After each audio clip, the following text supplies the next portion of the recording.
Hello guys, magandang gabi sa inyong lahat.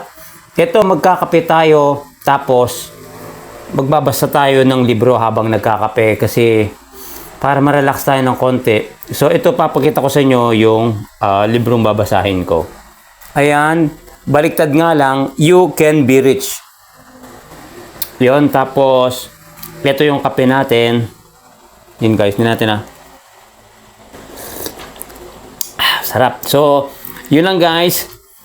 Ito yung ginagawa ko pag nandito ako sa bahay. Pag tinatamad akong gumawa ng video o mag-isip ng may content, magkakape tapos magbabasa ng libro kahit mabilisan lang. Ayun, maraming salamat ka-success. Tapos maya-maya, matutulog na tayo, magpapahinga. So, maraming salamat and enjoy your coffee.